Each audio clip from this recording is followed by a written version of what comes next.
My starting point when it comes to the consideration of any issue relating to free speech is my passionate belief that the second most precious thing in life is the right to express yourself freely. The most precious thing in life, I think, is food in your mouth, and the third most precious is a roof over your head. But a fixture for me in the number 2 slot is free expression, just below the need to sustain life itself. That is because I have enjoyed free expression in this country all my professional life and fully expect to continue to do so. Personally, I suspect highly unlikely to be arrested for whatever laws exist to contain free expression because of the undoubtedly privileged position that is afforded to those of a high public profile. So my concerns are less for myself and more for those more vulnerable because of their lower profile. Like the man arrested in Oxford for calling a police horse gay, or the teenager arrested for calling the Church of Scientology a cult, or the cafe owner arrested for displaying passages from the Bible on a TV screen. When I heard of some of these more ludicrous offences and charges, I remembered that I had been here before in a fictional context. I once did a show called Not the 9 O'Clock News some years ago, and we did a sketch where Griff Rhys-Jones played Constable Savage, a manifestly racist police officer to whom I, as his station commander, is giving a dressing down for arresting a black man on a whole string of ridiculous, trumped up and ludicrous charges.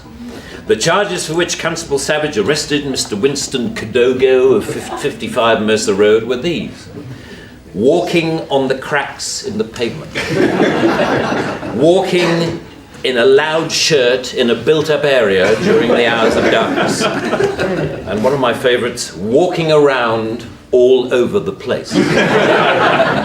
He was also arrested for urinating in a public convenience and looking at me in a funny way. Who would have thought that we would end up with a law that would allow life to imitate art so exactly? I read somewhere a defender of the status quo claiming that the fact that the gay horse case was dropped after the arrested man refused to pay the fine, and that the Scientology case was also dropped at some point during the court process, was proof that the law was working well, ignoring the fact that the only reason these cases were dropped was because of the publicity that they had attracted. The police sensed that ridicule was just around the corner and withdrew their actions. But what about the thousands of other cases that did not enjoy the oxygen of publicity, that weren't quite ludicrous enough to attract media attention? Even for those actions that were withdrawn, people were arrested, questioned, taken to court, and then released. You know, that isn't a law working properly. That is censoriousness of the most intimidating kind, guaranteed to have, as Lord Deer says, a chilling effect on free expression and free protest. Parliament's Joint Committee on Human Rights summarised, as you may know, this whole issue very well by saying, while arresting a protester for using threatening or abusive speech may, depending on the circumstances, be a proportionate response, we do not think that language or behaviour that is merely insulting should ever be criminalised in this way. The clear problem with the outlawing of insult is that too many things can be interpreted as such. Criticism is easily construed as insult by certain parties. Ridicule easily construed as insult. Sarcasm, unfavourable comparison, merely stating an alternative point of view to the orthodoxy can be interpreted as insult. And because so many things can be interpreted as insult, it is hardly surprising that so many things have been, as the examples I talked about earlier show. Although the law under discussion has been on the statute book for over 25 years, it is indicative of a culture that has taken hold of the programs of successive governments, that with the reasonable and well-intentioned ambition to contain obnoxious elements in society, has created a society of an extraordinarily authoritarian and controlling nature. It is what you might call the new intolerance, a new but intense desire to gag uncomfortable voices of dissent. I am not intolerant, say many people, say many softly spoken, highly educated, liberal-minded people. I'm only intolerant of intolerance.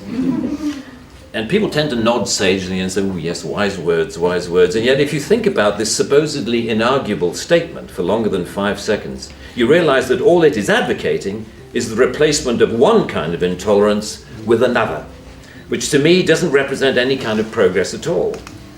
Underlying prejudices, injustices, or resentments are not addressed by arresting people. They are addressed by the issues being aired, argued, and dealt with, preferably outside the legal process. For me, the best way to increase society's resistance to insulting or offensive speech is to allow a lot more of it. As with childhood diseases, you can better resist those germs to which you have been exposed. We need to build our immunity to taking offense so that we can deal with the issues that perfectly justified criticism can raise. Our priority should be to deal with the message, not the messenger.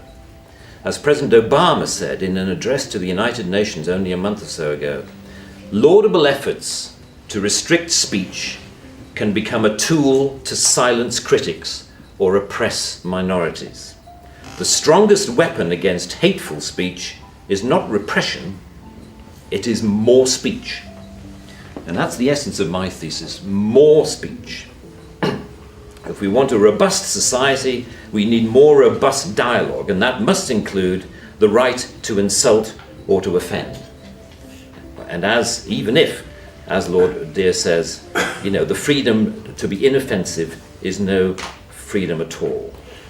The repeal of this word in this clause will be only a small step, but it will, I hope, be a critical one in what should be a longer-term project to pause and slowly rewind a creeping culture of censoriousness. It is a small skirmish in the battle, in my opinion, to deal with what Sir Salman Rushdie refers to as the outrage industry. Self-appointed arbiters of the public good, encouraging media-stoked outrage to which the police feel under terrible pressure to react. A newspaper rings up Scotland Yard. Someone has said something slightly insulting on Twitter about someone who we think a national treasure. What are you going to do about it?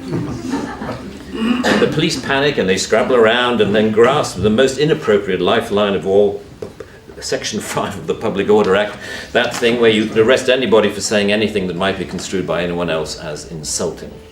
They don't seem to need a real victim. They need only to make the judgment that somebody could have been offended if they had heard or read what has been said. The most ludicrous degree of latitude. The storms that surround Twitter and Facebook comment have raised some fascinating issues about free speech, which we haven't really yet come to terms with.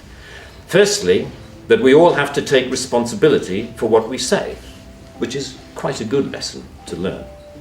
But secondly, we've learned how appallingly prickly and intolerant society has become of even the mildest adverse comment. The law should not be aiding and abetting this new intolerance.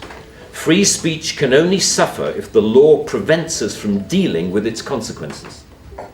I offer my wholehearted support to the Reform Section 5 campaign. Thank you very much.